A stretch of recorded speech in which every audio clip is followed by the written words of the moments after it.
For soldiers on the way to Afghanistan, this is the last stop in battle training. It is as close to real combat as they can get. The National Training Center at Fort Irwin, California, preparing for the latest tactics the enemy will throw at them.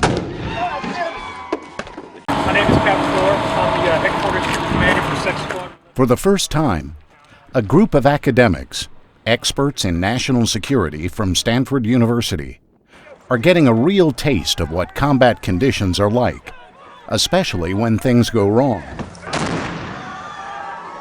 Outside of combat, it's the most realistic scenario that you will find.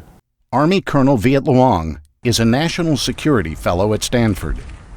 Before coming to the Center for International Security and Cooperation, he was a brigade commander in Afghanistan. Definitely raises survivability on a battlefield. Not in that you're able to execute and respond to real-world scenarios. It also sharpens combat skills and combat life-saving skills and the ability to react.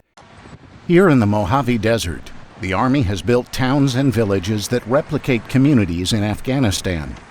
And they've created combat scenarios based on actual fighting to test and train troops so they can anticipate what awaits them on the battlefield. For the professors and researchers, visiting the NTC gave a sense of what soldiers face in a war zone.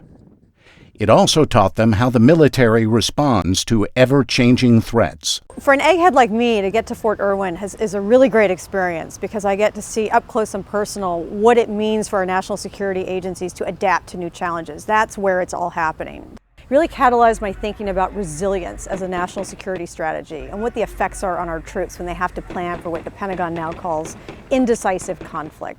The second thing is, more generally, just understanding what training involves and how important training is and thinking about how organizations change. And the Pentagon is in the midst of a very major change as we move past the wars in Afghanistan and Iraq. One of the most interesting aspects for the faculty is how commanding officers and enlisted personnel work together to pinpoint mistakes and correct them.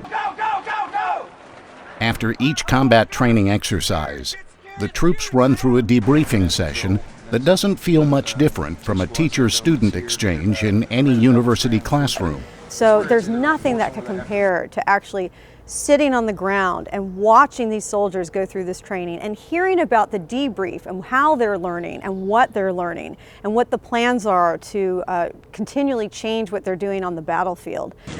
Former ambassador to Afghanistan, Carl Eikenberry, is now a distinguished lecturer at Stanford's Freeman Spogli Institute for International Studies.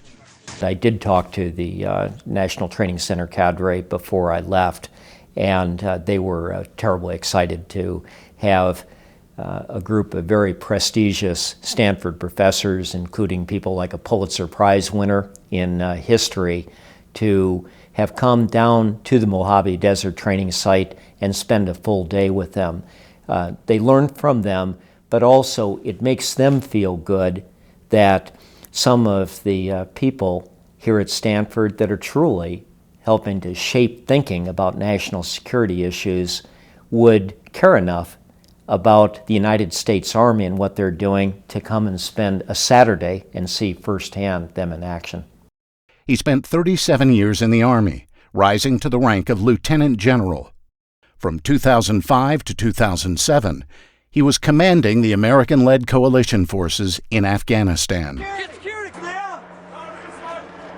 He organized this first-time venture, where academics learned from the Army. I think through some of their questions that they asked to the National Training Center cadre that there was also some good learning going on with the U.S. Army officers and sergeants that were listening to these questions. As a teacher, I was really impressed with the way that the training was done. The facilitator didn't stand up in front of the room and talk at the troops that were just engaged in that experience.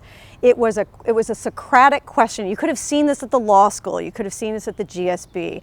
It's something that we try to do when we teach our international security class to undergraduates, not telling them what they should know, but having them be participants in their own education, which is a much better way to teach. And so I think that the faculty that I was sitting next to and I were sort of whispering on the sidelines about how pedagogically sophisticated this training debriefing was. Eikenberry sees a higher value to this new association of soldiers and scholars. It's important that our military, our armed forces, our Army stay well connected to greater society, and a very important plug that I think they should put into greater society is through great institutions of higher learning like Stanford University. Cover that room! Got 2 enemy KIA, time now! Hey, watch this window, Sir Caldwell.